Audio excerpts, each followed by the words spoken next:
So I guess we can start now and the others can join later. For today's lecture, we're going to be speaking about image segmentation. I would think we've already discussed a little bit some of these topics like mask RCNN and maybe autoencoders a little bit before. But hopefully during today's lecture, we will see it again, autoencoders in general, and especially variational autoencoders. We will speak about segmentation in general, what it is and how we can do it, and the different types of segmentation techniques that you can use.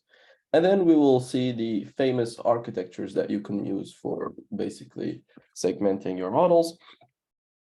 I'm not sure if you have already seen something like YOLO V8, which is very good also for segmentation, but hopefully for today's lecture, we will see SegNet, UNet especially will be a very big focus of our lecture, and then mask RCNN just because it's like the continuation of the RCNN family.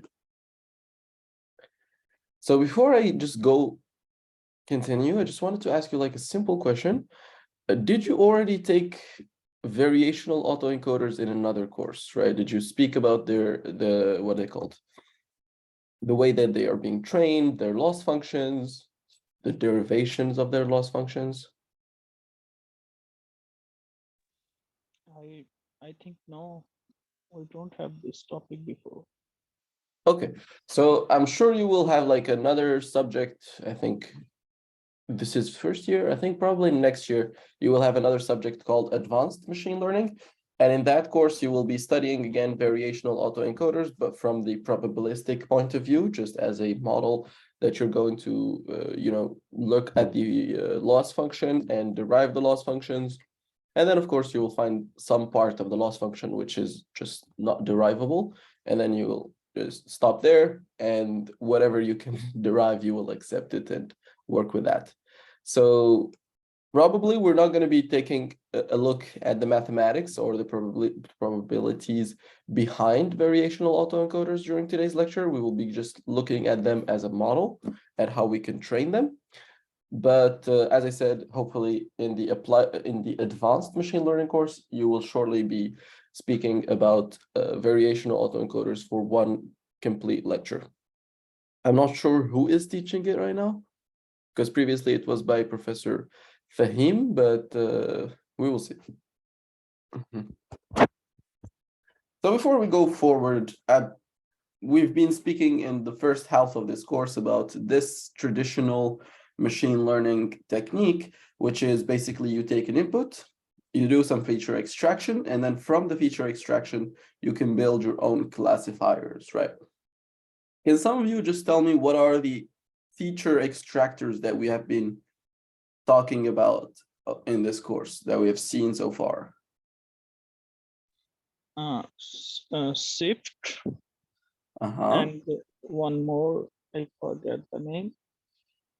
It's in the object detection lecture. Yeah, one is a shift and one more feature extraction. Let me give you a clue. It has the word histogram in it.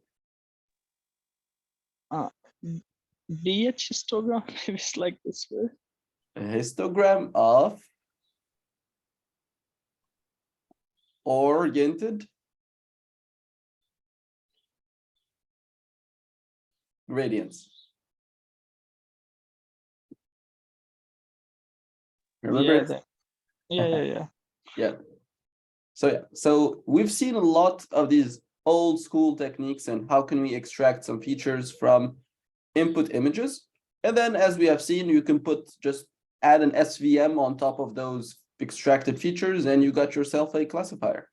So this is the traditional way of looking at machine learning or computer vision in general. For now, we're going to start speaking about deep learning. In deep learning, the good thing is you will merge this idea of feature extraction with the idea of classification. So the neural network will be doing both of these tasks. Unlike, for example, as we said, SVM, where you have the SVM in here as a classifier, and you have the feature extractor, as you said, either HOG or something else, as a separate step. Now we have both steps at the same time. So before I go forward, I just wanted to ask you a very basic question. What is supervised learning and what is unsupervised learning? In supervised learning, we know our goal, and in unsupervised learning, we don't know exactly. Yeah. So in supervised learning, you have a label, and the task itself is defined as going from a image to a label. So you're building a mapper that goes from an image to a label. That's the definition of supervised learning. For unsupervised learning, you're using the data to try and learn something extra, something about the data. You're trying to find some patterns in the data. You're not trying to do the mapping between data into a certain category or data or into a certain already pre-known label or class. You're trying to just learn from the data what you can learn. And this will lead us to the first architecture, I think, of deep learning and unsupervised learning, which is autoencoders. So autoencoders is a concept that you must all understand very, very well, especially this idea of an encoder and a decoder and the layer in between, or the output that comes in between, and how can we use that to build or to build better models or to build better architectures. And especially if you're going in, as you guys are in the master's program, you're not just going to be using these architectures, but you're going to be making changes to them, right? Let me just connect the iPad so that we can do some drawings. Okay. It'll take a little while. Did you already study about autoencoders? Just like the basic introduction with Professor Khan, for example. No, I think no. Okay, that's sad to know. Hopla.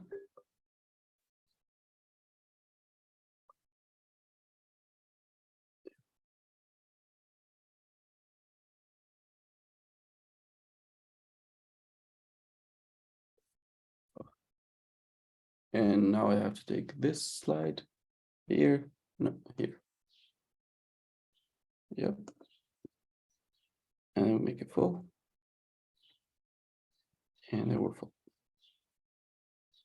Nice. Now let's share the screen again.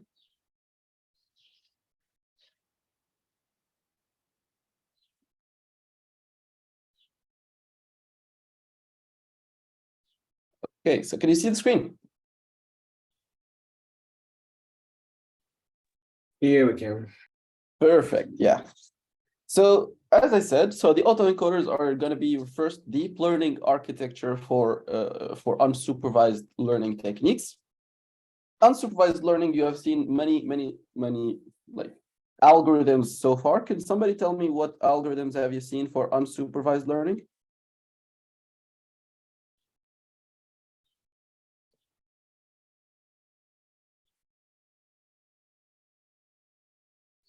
With Professor Khan, for example.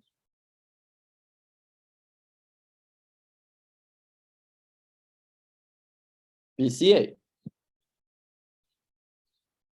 Something else?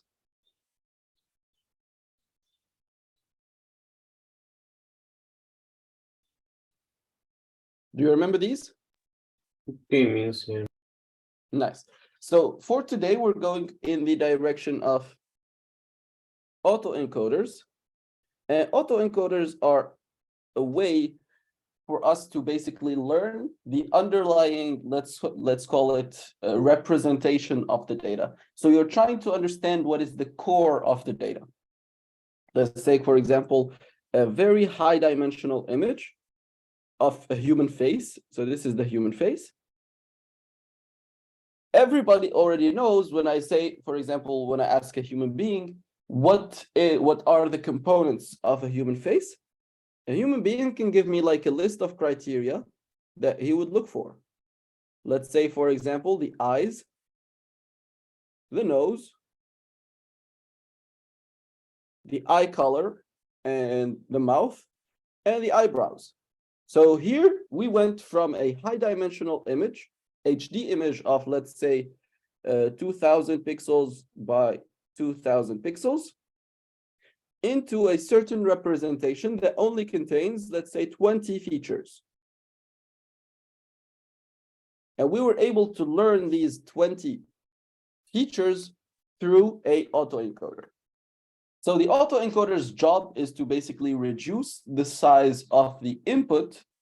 Here, for example, we have an image, HD image, and we try to reduce its size, or we try to condense the information that is contained in that, let's call it data structure, such that we meet what we contain, or we maintain as much information as possible from that image. So here, for example, we have an input of the number 4, and we were able to reduce the size of it. So this is like 28 by 28.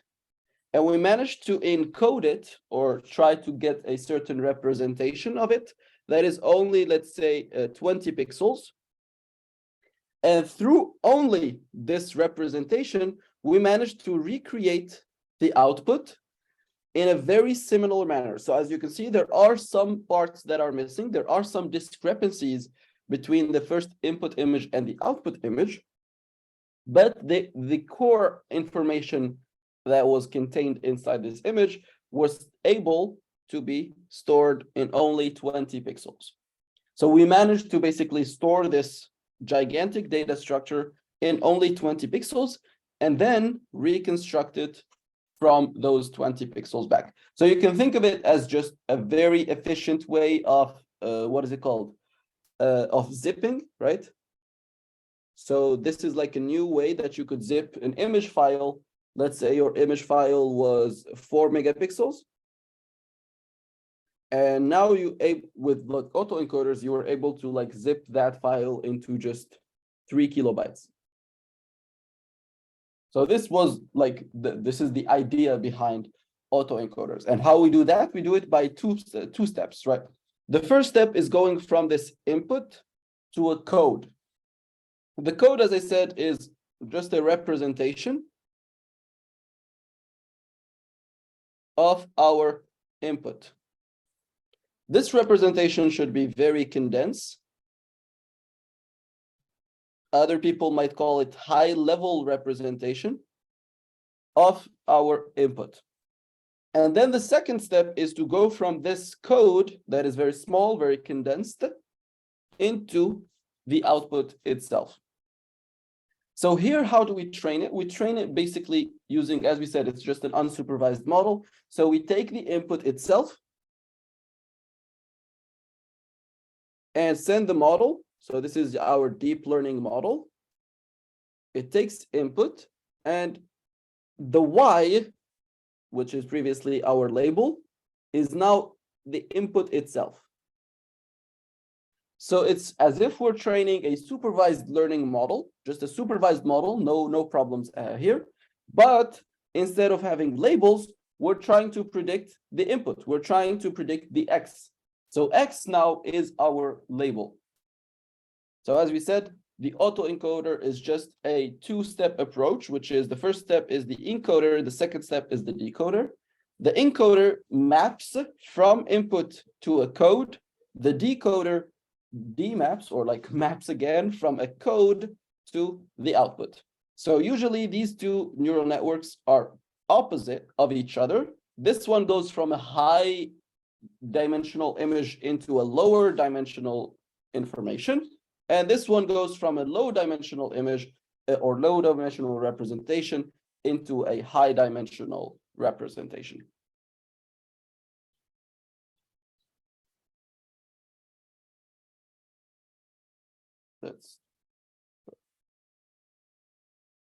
Yep. So the autoencoder, as we said, is aiming or trying to basically learn these latent attributes or latent features or latent representation. By the word latent, we're trying to say it's like something that is hidden, something that we're trying to learn or trying to abstract away from the image. So for example, if we give it lots of faces, it's going to learn that faces are made of different hair colors, different. Some people are wearing glasses, some people are not wearing glasses. Some people have beard, some people do not have beard. Some people have like male, female skin tone. So some people are super white, some people are a little darker. And the smile, which is some people are smiling, some people are just grumpy and they don't smile. So these are the latent attributes that we can use to basically reconstruct the image. So the encoder is trying to basically answer these questions. And we can imagine that the decoder is just an artist that will get this description of the person. So this is the description of the person. And draw again the image. So draw the face of that person. So you can think of it as, for example, this is, I don't know, the encoder is a witness in a crime.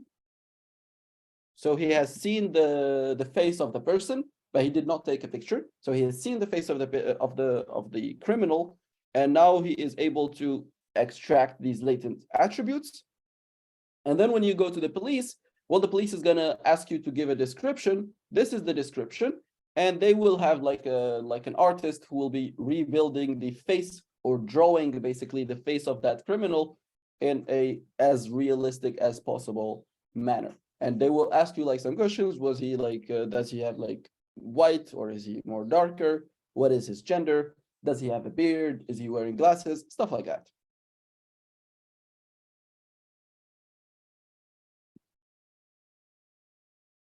So as we said, the components of the autoencoder are two. The first one is the encoder and the second one is the decoder.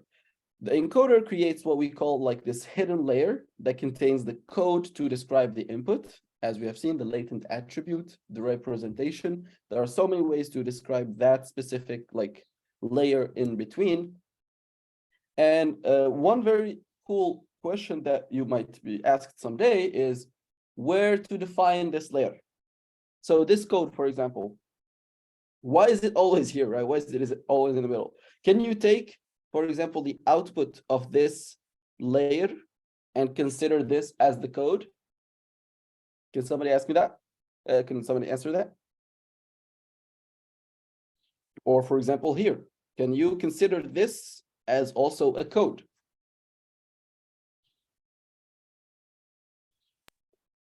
I think yes, but it will be codes for different structure, for example.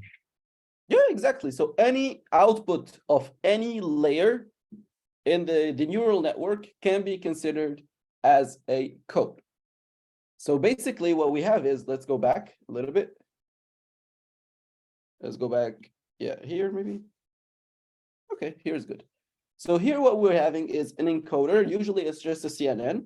So it has some couple of convolutional layers. So the first convolutional layer will have a, let me change the color. So this is our convolutional feature map. The output of that first layer. This is the second convolutional feature map. It's much smaller. And this is even like smaller than that. And this is the later, like the last one, which is the smallest code possible. But all of these intermediary convolutional feature maps, so all of these are convolutional feature maps. We have seen that before, right? So all of these convolutional feature maps are just here to basically be considered as a code. All of them can be considered as a code. The only difference is this one is like the smallest of them all, the most condensed or the most higher level of them all, but you can take any of these as your code or your latent space. So there are lots of like ideas or models or architectures that consider all of these parts as the latent space, and that can give you more control over your model. You're able to train much faster if you consider all of them as the code, right? But we will see hopefully a couple of them over this lecture. And same thing for the decoder, for example. The decoder is also created through a couple of convolutional layers. We will see how these convolutional layers are built.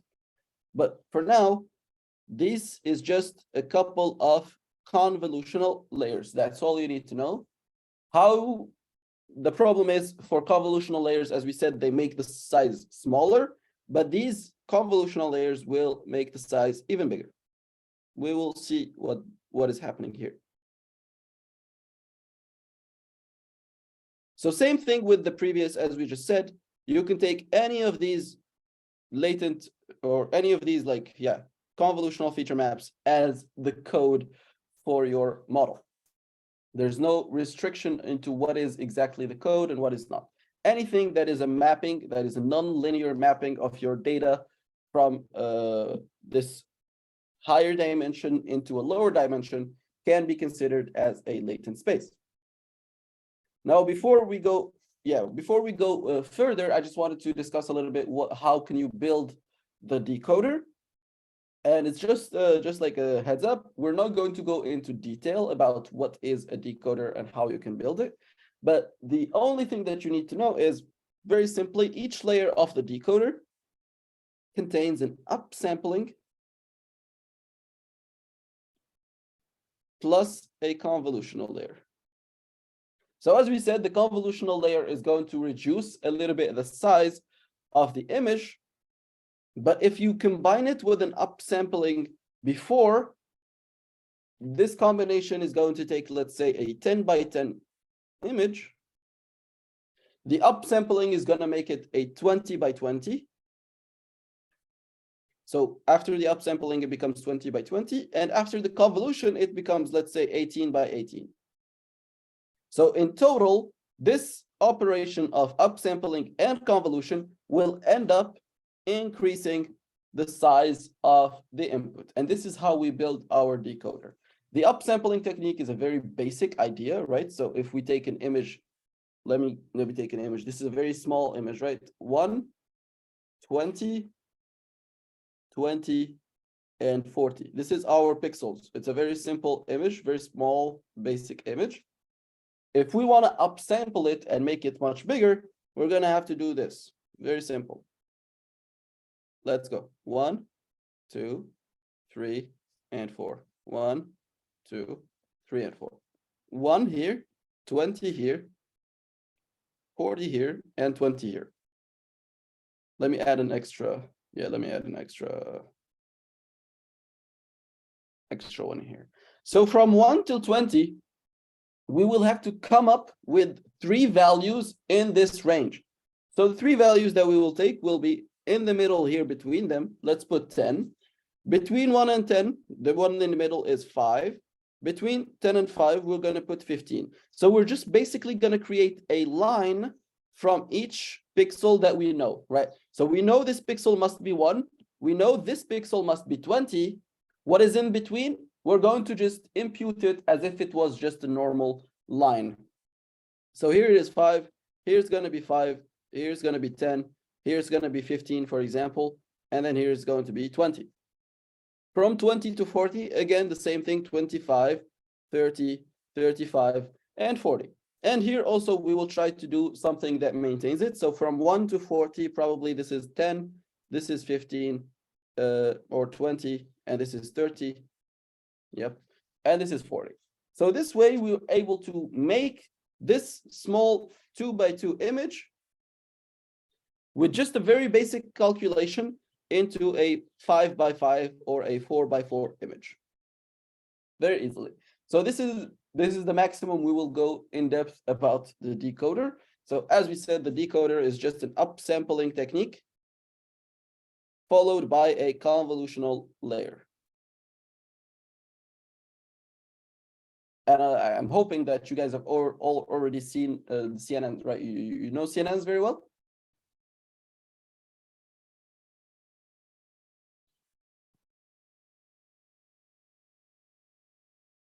That's a good layer. So as we said, autoencoders are used everywhere in the field of computer vision, and especially in things like transfer learning and domain adaptation. We're not going to go too much into domain adaptation, but we will try to see how we can use it for things like transfer learning. So remember our classifier, just this basic CNN classifier. Let's go. It takes an image. This is the image input. contains a couple of convolutional layers. So these are the convolutional layers, like this. Convolutional layers. Followed by, so this will give us a, like this. This is the output of a convolutional layer. It's always an image. Always convolutional layers give you an image, followed by a flattening. So you flatten this image into a one-dimensional vector, like this. So this is our one-dimensional vector. After the flattening, we just make it an array, for example. And then from this array, it becomes a vector that we can easily put into a classifier. So let's put a classifier like this. So this is our classifier, which is just a multi-layer perceptron, just a couple of fully connected layers. You can already see that there is a very big resemblance of this architecture that contains a convolution on here and the autoencoder architecture, right? So the autoencoder takes an image and then a couple of convolutional layers. And then here, it's just the opposite, where we have the decoder in here, which is just upsampling plus convolution.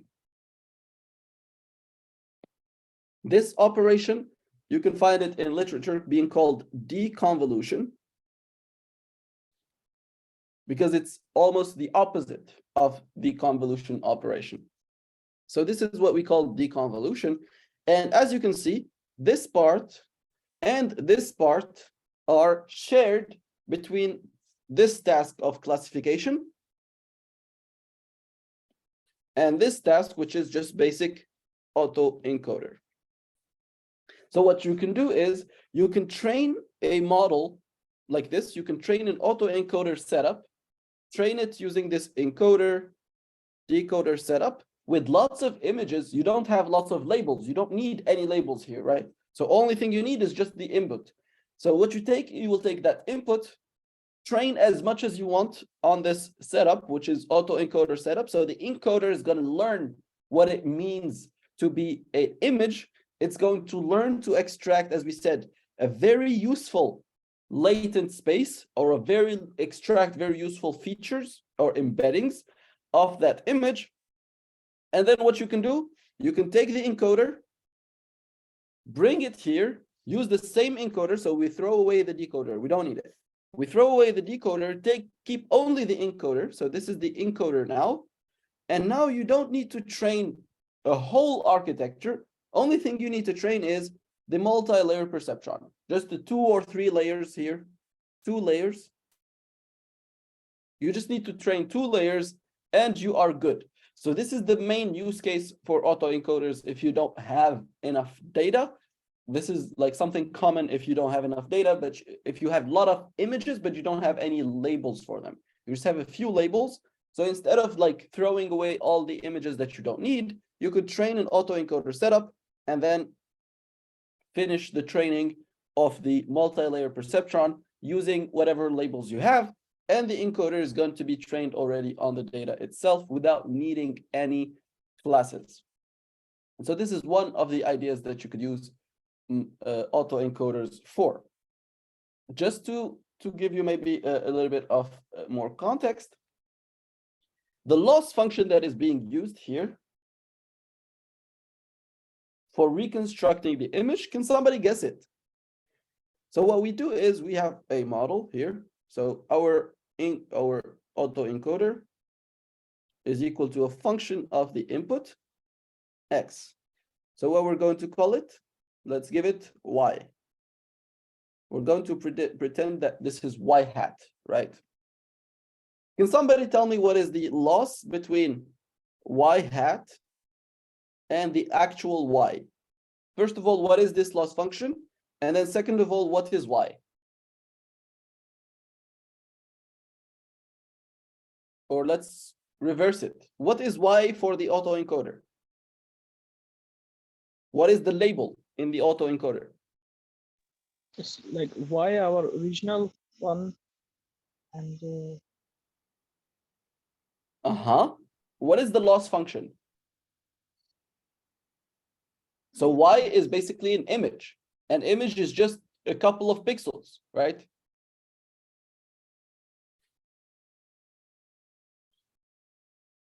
So this is a pixel. If the difference between the pixel my simple sum square. Exactly. So this Yeah. is a pixel, which is a float value. And this is another pixel, which is a float value. We're trying to compare these two float values to each other. Best loss to use is the mean squared error. Error. Yep. So basically, you are training this autoencoder setup on the mean squared error between autoencoder of X and X. This is it. So it's a very simple, as we said, architecture. It doesn't need any labels. It doesn't need to be trained on any labels. It's unsupervised, fully unsupervised training. And its applications are endless. So here, for example, we have the idea of reconstructing corrupted input. So here for our case, what we're taking is we will take some noisy input and we will try to denoise it or find or build the model that is able to go from these very noisy images to a denoised image. How can we do that? Or how can we train this setup? As we said, we don't have the ability to do this a noisy input and denoised image. We don't have this couple of noisy image and not noisy image. What we have is these images. So the only thing that we will add here, simply this is X, and the input to our encoder is no longer going to be X itself, but it's going to be Gaussian noise of X. So we're going to do MSE. Sorry, let me just erase this. We're going to do the MSE here. MSE, this is the loss function of autoencoder of the Gaussian noise of X. And the output that we want is X itself. So now the Gaussian noise is not a differentiable operation, so we don't worry about that. What is going to happen here is X is going to go, or this noisy version of X is going to through the autoencoder, and the encoder is going to have a compressed representation. The decoder's job right now is to decode something from this, this compressed representation, or reconstruct something from this compressed representation that is as denoisy as possible. So that is very clean and easy to look through. So here, if we go to the next slide. No. Oh, I did not mention it. Yeah. See, should be somewhere. Oh, I did not mention it. Yep. So here, for as we said, the idea behind building such a denoising autoencoder is very simple. You take your good data, you apply some noise to it, and ask the model to reconstruct the original image. So this is the goal of the denoising autoencoder. I'm sure you've seen things like DALL-E, or I don't know, what is it called, Midjourney, and the other one, I forgot what its name. But these models that are now being out there or building, new images from scratch. Basically, you just say something like, give me a picture of a cat on the moon, and it should be a painting by Picasso, right? So you just give it some text, and the goal of this model is to give you the image that you just described. These models are being trained in a very similar setup to this one, but for us, we just said we will apply this once, right? So I said you put some noise on X, and then you ask the model to regenerate the good X, not the noisy X. We generate the good X. What they do is they will do this like 1,000 times. So what they will do is they will ask it to do this step. And then, so let's go here, X, they will put some noise in X. Let's call this X1. And then what they will do, they will put some more noise onto X1. Let's call it X2. And then they will put even more noise. And they will repeat this operation, let's say 1,000 times. until we get xn, let's say. And then what they will do is, let's say xn minus 1, and then more noise, and then xn. Sorry, yeah, let's do it like this. Yep. And then they will train a model that can go from xn to xn minus 1, and then x minus 2, minus 3, minus 4, minus 5, until they reach x2. And then until they reach, they will train it again for x1, and they will train it again for x. So the generation process is, they will take an image, they will keep adding noise until this image becomes basically just noise. At this point, 1,000 times you're doing this noising operation, the image is now just noise. There's nothing inside that image that can be represented as something useful. And they will train a model that can go from noise, absolute noise, right, until it reaches a good image like this, a denoised image. So they will train this operation like 1,000 times on lots of images, and this is how they're able to generate images. Now, the second part is, how can they combine text with that? So they will take the text, as we said, and they will embed it. So basically, whatever model you just described, let's say a cat on the moon, they will embed this information as a certain latent space like this. This is the latent space description of the description of that image. And every time that they do the reconstruction, they will maintain, or they will keep in mind this description, right? So during the training, they have an image with its description, and they're trying to reconstruct that training image using the description itself. And since they have the image, so it's pretty straightforward. And during the inference time, when you just give this operation, what they will do is they will take a noisy image and this description and try to reconstruct something that you can find useful. So this is basically how the diffusion models work.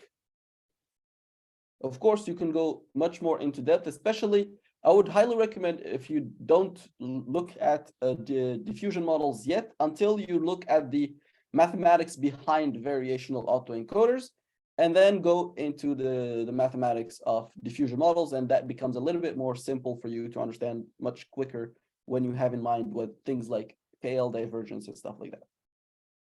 So as we said, there are multiple types of autoencoders. We've already mentioned variational autoencoders, but that's not the only type, right? So we've seen something like denoising autoencoder, which basically takes an input of the noisy data and tries to reconstruct the clean data. We have also seen the concept of undercomplete autoencoders. Undercomplete autoencoders means they take an image that is very HD, and they will try to build a latent space, let's call it Z, that is much smaller. So Z is much smaller than the input image. So this is what undercomplete means the latent space size is smaller than the input size.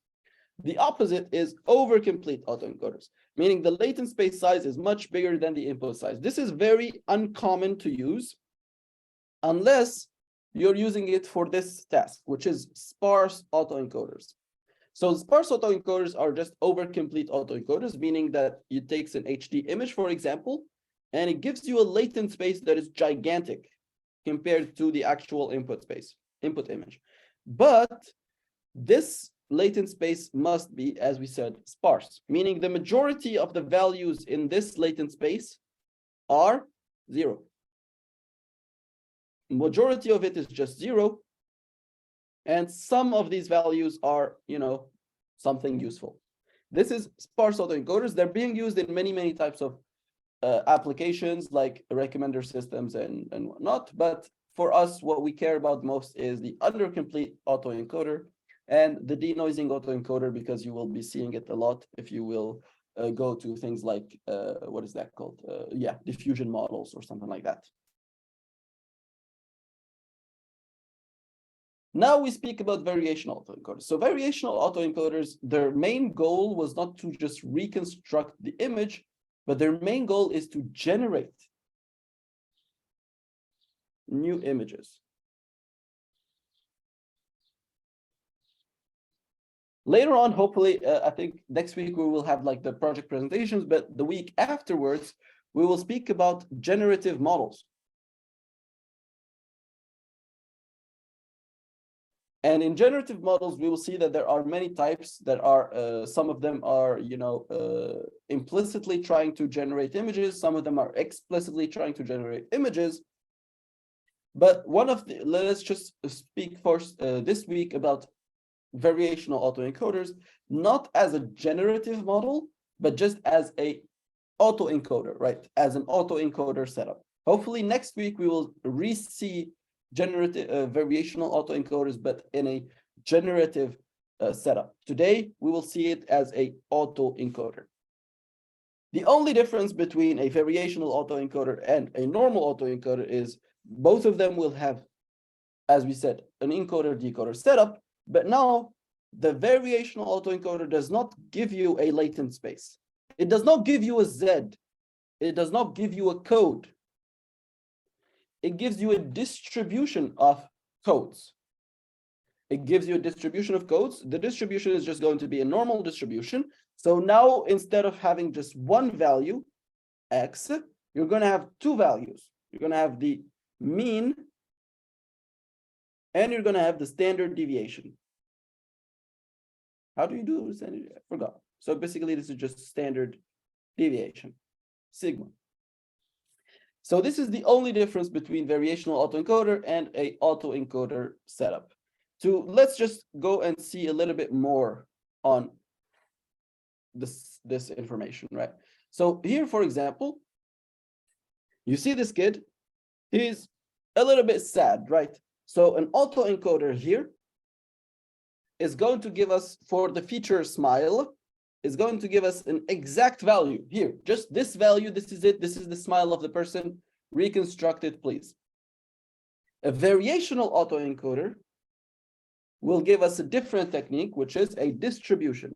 So it will give us a mean and a standard deviation of a smile. So as you can see, the mean is kind of the same, right? The mean is the same value, but now we have this extra information, which is the standard deviation. So all of these potential locations are useful or can be used by the decoder to reconstruct the image. What this gives us is a much smoother space. The latent space will be much smoother for the reconstruction because now we can take this one image, just one image, right? And we can sample from this distribution 100 times and reconstruct from those 100 times the same input image, right? The goal is to use a decoder and reconstruct the image. And here, instead of having just one reconstruction, we can have as many reconstructions as we want. So it gives us a distribution. We can sample 100 times from this distribution. Every time it will give us a little bit different number. And from that, a little bit different number, we will try to reconstruct the same face, same grumpy face. This will end up giving us a latent space that is very smooth, right? So a latent space, if you have, for example, an autoencoder, you have, let's say, 1,000 images. The 1,000 images are going to be like this, just points on the map, on this dimension, right?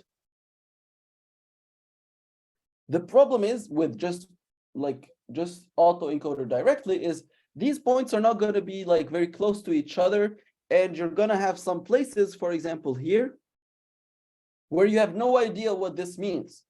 But with a variational autoencoder is you're going to have multiple distributions that will cover the majority of your dimension. This will end up giving you reconstructions or a decoding that is extremely smooth and works very well for even the, those extreme cases where the person is smiling so much or the person is crying a lot. So something, for example, like the Mona Lisa, where we don't know if it's smiling or not. So we just don't give it 0. We can give it any range of numbers between here and here, and the model will be able to predict something new. Here, this kid is smiling, and we are very, very sure that the kid is smiling. So you see that the standard deviation here is much smaller, but for the Mona Lisa, we have no idea if she is smiling or not. So the standard deviation is much, much bigger than this one.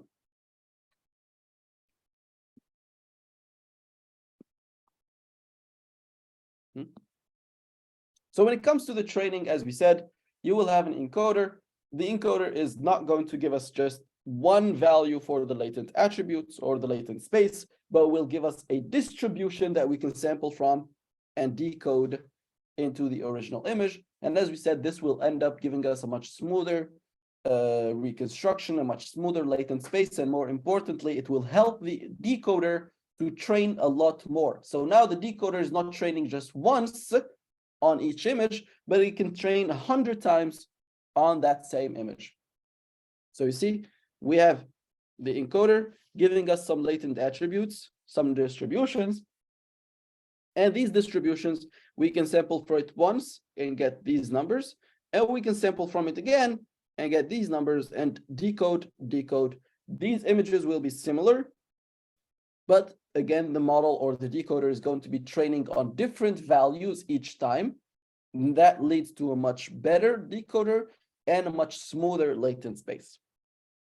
So here you see smile is 0.23, smile is 0.17. The difference is not that huge. Let's go. Gender is -11, -18. As we said, not that huge. Beard is 0.66, 0.17. Not that big of a difference.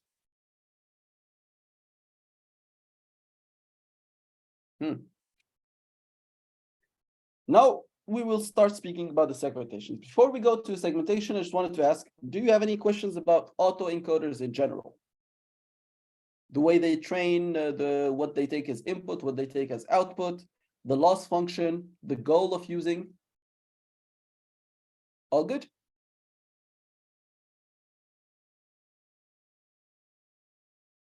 Okay. So before we go into segmentation, let's probably take a 5-minute break, and then we'll speak about segmentation. In the segmentation part, it's going to be very easy. We will just see the difference between semantic segmentation and instant segmentation.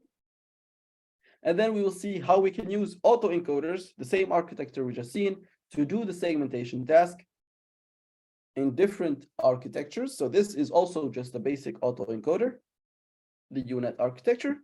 And then we will see mask RCNN, which is a very, very simple architecture, especially since we have seen faster RCNN before. So see you guys after 5 minutes. Let's say, there it's 9, so let's say 9:57.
Part of the lecture. Yeah, let's start the recording. Yep.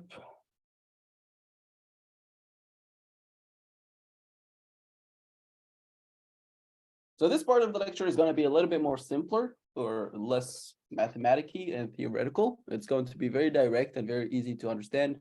especially since we have covered a little bit autoencoders. But before we start speaking about actual architectures and actual deep learning models that can be used for the task of segmentation, we want to understand first what segmentation is. So segmentation is a machine learning task that allows us to attribute a class to each pixel. So previously, we have seen classification, which attributes basically a class category to the whole image, right? And then we've seen object detection, which attributes a category or a class to specific regions in the image. And now we're seeing segmentation, which attributes class or category to each individual pixel. So at a pixel level, we are doing the classification. Now, the problem is there are two ways to do this. There is the first way, which is semantic segmentation, which is a very easy technique. And here, as you can see, this person here is one person. This is another person, a third person, a fourth person, a fifth, and a sixth, right? So we have 6 people here. And as you can see, they all have the same color because we give each one of these people the same category. They all have the same class, person, person, person, person. So we're attributing each individual pixel here, the class person. And we don't make any difference between this pixel in person 1 and this pixel in person 2. They're both pixels belonging to class person. So this is what semantic segmentation is. We're just trying to attribute a class to the image. Sorry. Yep. And here, for example, we have a table. And this table, all the pixels in here share the same class, which is a table. On the right side, we have something called instance segmentation. So instance segmentation is a very similar task. We're also trying to attribute a class to each individual pixel, but we must also take into account the objects. So first, this is person 1, and these are all of his pixels. This is another person also, right? So they're both belonging to the same class, but these are 2 different instances of the same class. So this is person 1, person 2, person 3. So this allows us to basically not just attribute a class to each individual pixel, but also understand the differences between multiple instances of the same class. Here, all of these people are the same. We don't care about the differences between them, but here, each individual person, each instance of this class is important and being segmented separately. So these are the 2 types of segmentation tasks. We will start with this first one, which is semantic segmentation, and the very basic architecture that can be used to describe this task or to perform this task is a simple encoder-decoder setup, which is basically an autoencoder. So our autoencoder is going to comprise of an encoder, feature extractor, down samples images, so it goes down in the size of the image. So this one is 224 by 224 by 3. Can somebody tell me what the 3 is?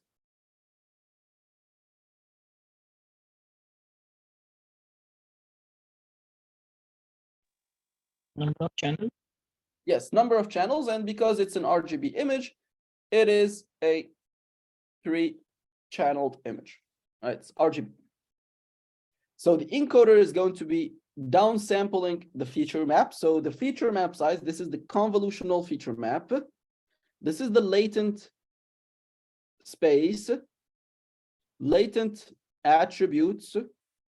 This is the code, or this is the embedding.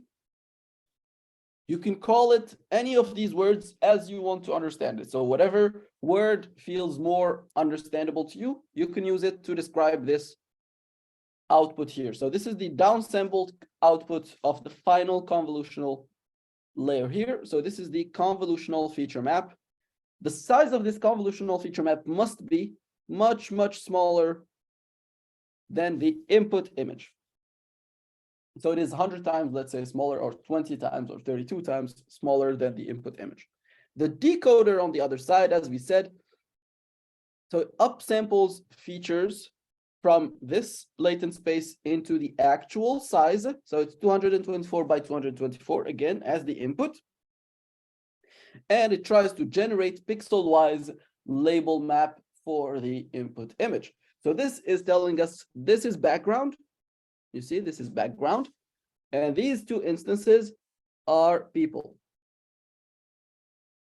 So as we previously said, autoencoders are unsupervised technique. But in this case, we're using them as a supervised learning technique. How are we doing that? Because now our autoencoder is trained on mean squared error of autoencoder of X and an actual Y. This map, this image is our actual, what is it called? Is our actual Y. This is our label. So we're building a supervised setup using autoencoders. This is our label. And how can we build this label? It's very easy. You can go to websites like Supervisely or RoboFlow, and you will manually build the contours of these objects. You will manually basically annotate this data set or label this data set. Hopefully, if some of you are going to do something related to image segmentation in your projects, you will see how to do this task in hand, because it's very important for a computer vision engineer to at least see how can we do the segmentation, or how can we do, sorry, the annotation process. So a very simple setup, as we said, encoder, decoder setup. You take the input image and you output the mask. Now I have a question. Why N? So you've seen 3 here. You said the 3 is the number of channels, which is the number of RGB colors, right? Red, green, and blue. But why N in here? And N is equal to the number of classes. Why should we output a mask of number of channels is equal to N? So the number of dimensions here, 224 by 224, is the same as the input. Easy, we can understand that. But what about this? What about N?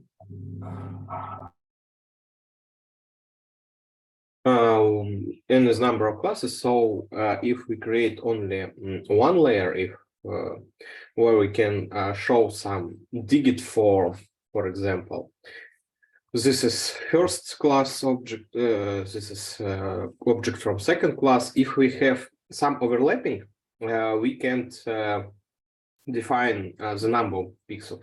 It's combine both first and second class, for example.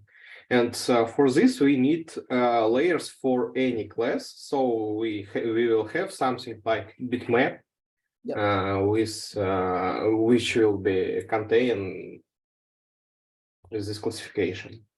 Yep. Or we can instead of bitmap use how does it call variance precision of every point is. This is only 0.1 of first class, for example. Got you. So basically, as your friend has said, our output feature map, our output map, let's say. So this is a map, basically just, it's an image, right? So it's a matrix image, has the same size of the input, but the number of classes means that we will have a channel. This is the number of channels, right? Which is the same as the number of classes, that we will have a channel separate for each class. This is the channel separate for class person, and it gives us the what is it called? The map, or it gives us the location or the segmentation of the person instances. So here we see the person is here. If, for example, we had a cat here, we had a cat in the input image, we can find it in the cat channel. So we go to the cat channel and we can see that everything here is turned off. Everything is black. Everything is background in here, besides the cat pixels. if we had a table, for example, in here, if we go to the channel table, we can see the table is being, highlighted in red or something like that. So this is what we mean with the number of channels is like that. So what we do is we go, if we are looking for a person, we go to the channel person, and inside that channel person, we see which pixels are being activated, and these are the actual people inside our image. Makes sense?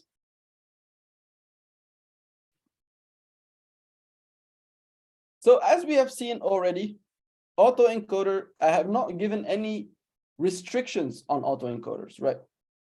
So you can build the autoencoder setup using fully connected layers, or you can build it using convolutional layers, right? Sorry. You can build it however you want. Most cases, if you're working with images, you're going to be using convolutional layers. Makes sense. If you're using, I don't know, a tabular data set, like a CSV data set, then you will build an encoder using fully connected layers. But for our case, when we're using images, then we should prioritize using convolutional layers. And this prioritization is, sorry, let's go back here, is included in this architecture that is called fully convolutional neural network. This just means that you have an autoencoder of absolutely nothing besides fully convolutional layers. And everything is a CNN here.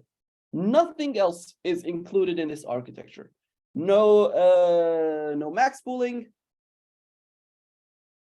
no fully connected layers, no MLP, nothing here exists besides convolutional layers.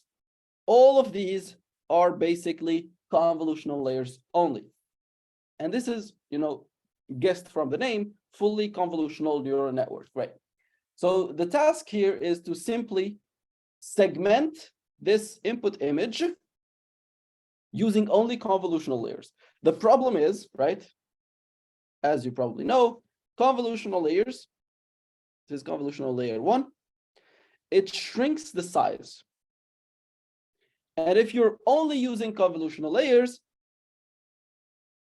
the output size will be much smaller than the input, right? There's no upsampling to make it bigger, only convolutional layers. So our output size, let's say, is 100 by 100, whereas our input is 244 by 244, which is not easy to work around with. And this is why we have multiple versions of this architecture. We have the first version, which is FCN, or fully convolutional network 32 stride, fully convolutional network 16 stride, and fully convolutional network 8 stride. First thing you can see, the ground truth in here, this is the actual map or the actual annotation that the human being has inputted to the model. It's perfect. It can follow the biker very well. The 8 stride means that the output of the FCN, here's the FCN. Let's say the output is 320. Let me erase this. So the input image, here it is. It's 320 by 320. The output of FCN 8 stride is going to be 8 times smaller than the input. So 320 divided by 8, how much is that?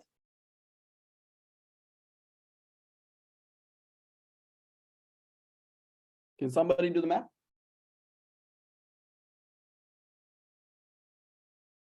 40. 40. Yeah. So now we have this 40 by 40 output map. It's much smaller, meaning we cannot actually build good contours. You see, we're not following the objects perfectly because our size is very small. We cannot actually follow the the actual map perfectly. But still, we're able to do something.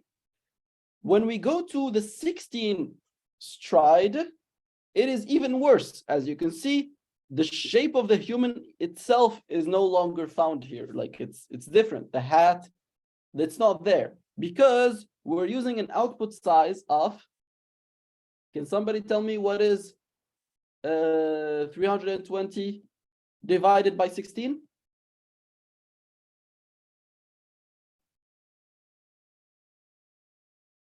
Is it this or even smaller? 20. Yes, 20. right. Nice.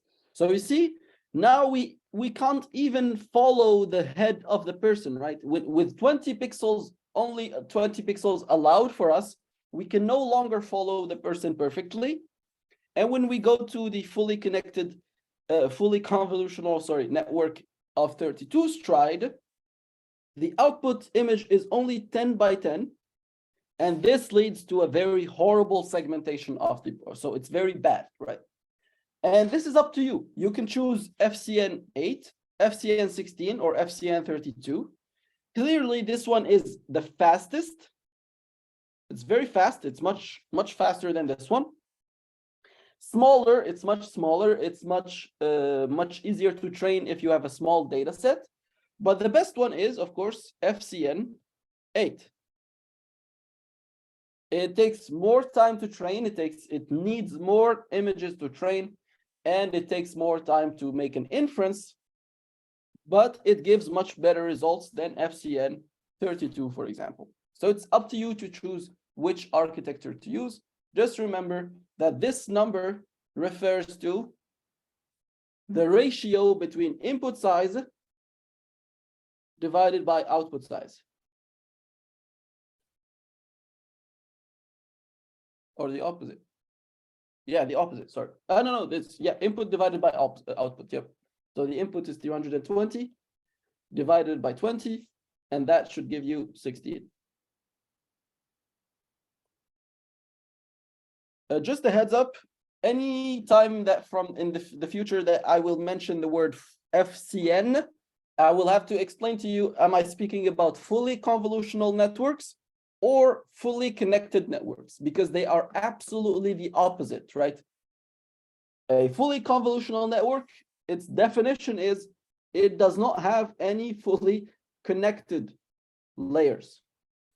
So they're kind of very much opposites. Anytime in the quiz, for example, where you see the word FCN, you must find an explanation next to it that says, is it a fully convolutional network or a fully connected network? Because they're absolutely opposites. So it must be explained in the quiz. If it's not, then always ask a question. From FCN, we go into SegNet, which is just basically the same thing, but it includes an extra step, which is this obligation that we now have a decoder. So we have an upsampling, right? Here it is. Here's the upsampling. So again, the decoder is nothing but upsampling followed by convolution. Upsampling followed by convolution, upsampling followed by convolution, upsampling, convolution, upsampling, and convolution. The only thing that is extra in this place, which is basically here, this is max pooling. We don't worry about that. Batch normalization. I'm not sure if you have already seen it, but we will not be talking about it during this lecture. Probably in the future lectures, we might mention what batch normalization is, but it's just a simple technique that allows the model to train much smoother and fall out of things like vanishing gradients or explosive gradients. Softmax, you're already familiar with softmax and how it's used for classification, because each one of these pixels is attributed a class, meaning it's a classification task. Yeah, convolution, you're already familiar with it. ReLU, you're already familiar with it. The thing that we're adding in here is that these encoder layers will have their opposites or their mirror on the decoder. So now our encoder is obligatory a mirror. It's like looking at the mirror of the decoder. This is the only difference between the two. Previously, we did not have a decoder. We did not have an upsampling. Now we're adding back the upsampling. So it's an autoencoder, normal autoencoder, but it has just the extra constraint of encoder is mirror of decoder. And we will see this in much more detail when we go to the next architecture, which is UNet. So UNet is, if you're taking anything from this lecture, UNet is the most important thing you should be taking. So UNet is the state of the art for semantic segmentation.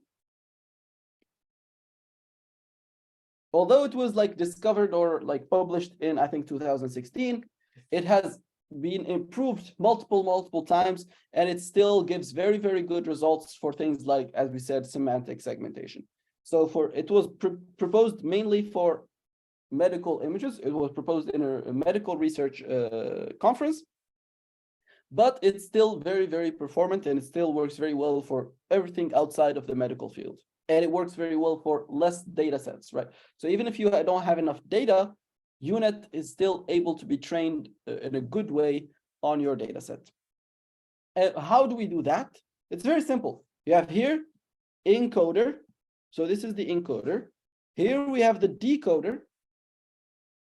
And as we said, right, we said that these two will be mirrored from Segnet, right? So we have the mirroring here. They are mirrors of each other.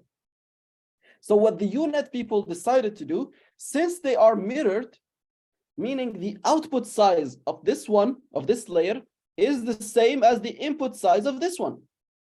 So they just had a genius idea to copy the output of this layer in the encoder as the input of this layer in the decoder. Same thing here. So here we are at the second level. This is the first level, second level, third level of the encoder, and here is the fourth level of the encoder. Opposite side is the fourth level of the decoder, third level of the decoder, second level, and then the first level. And what happens is the output size of this one, output of this one, has the same size as the input of this one. So what they simply do is they copy the output from here into the input from here, output from here, the input from here, output from here, the input from here.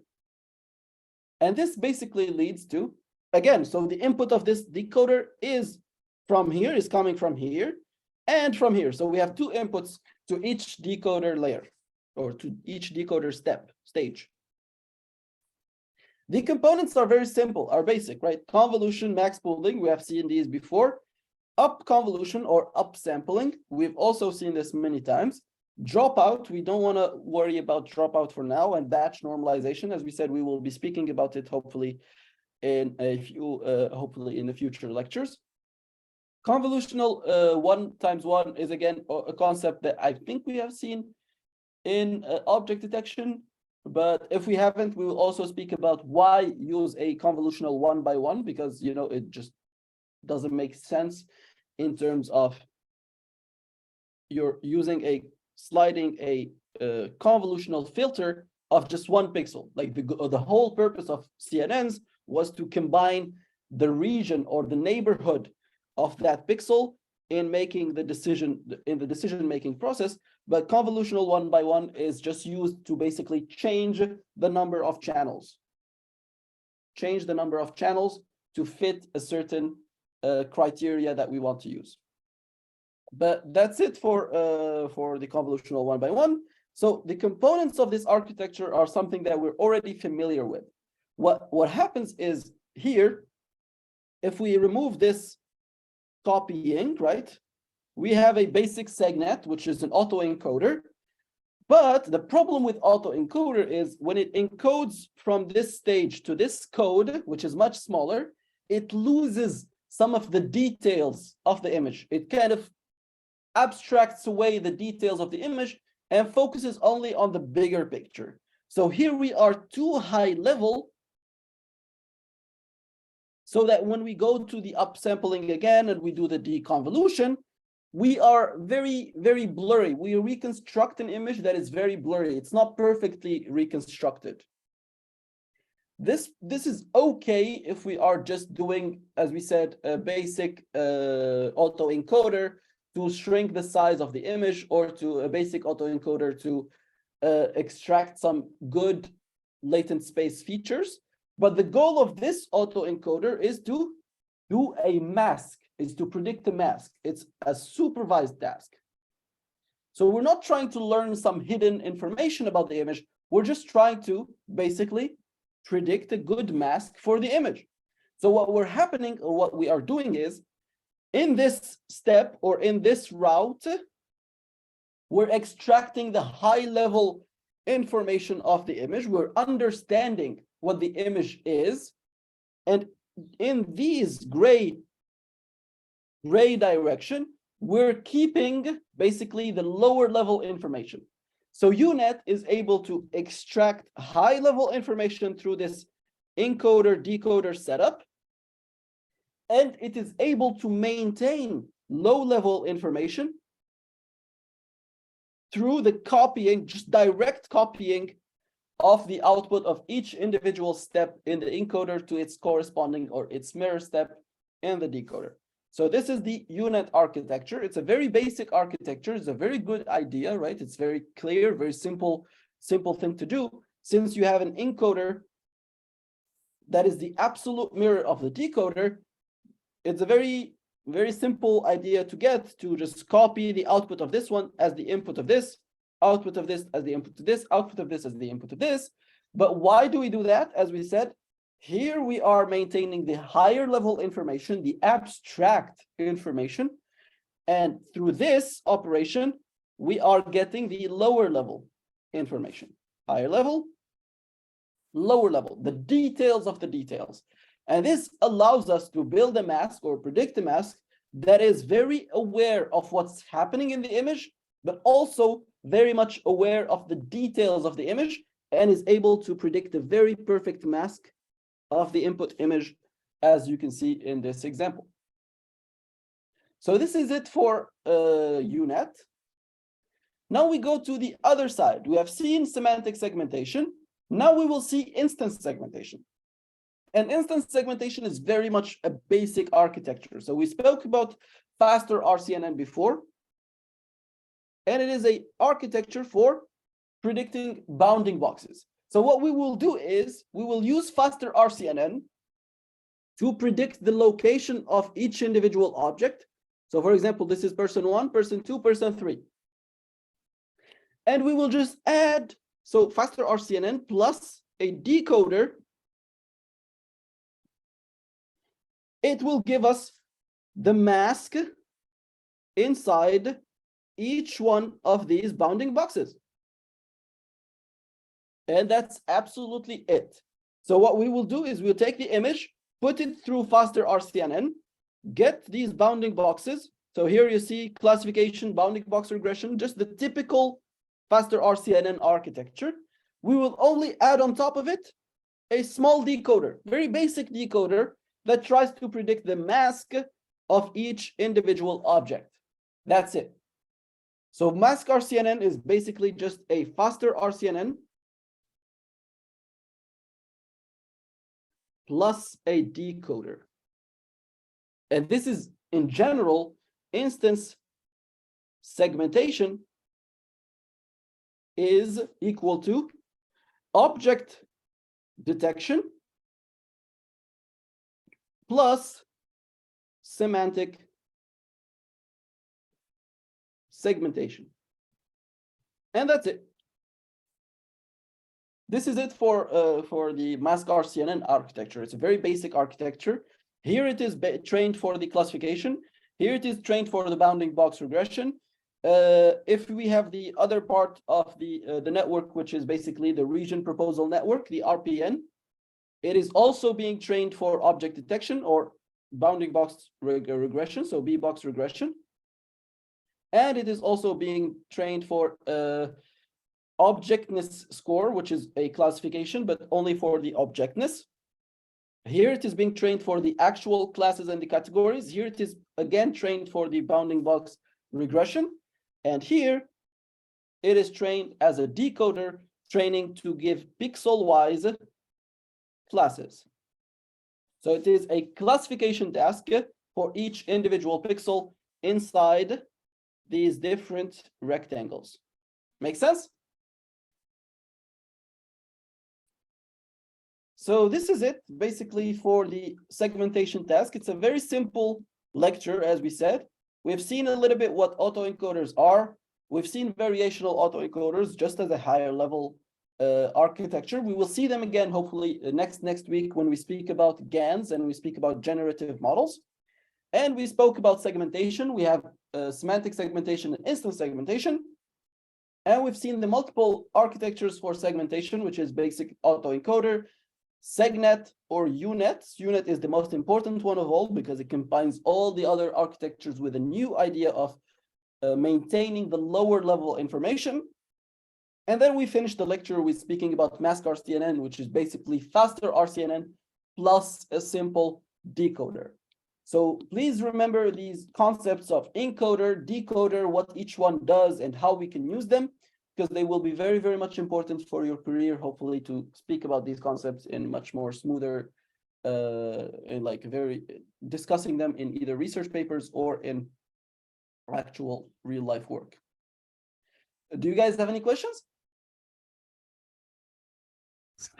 Can you upload the lecture and the other slides on the module? Yes, absolutely. Will do. Yep.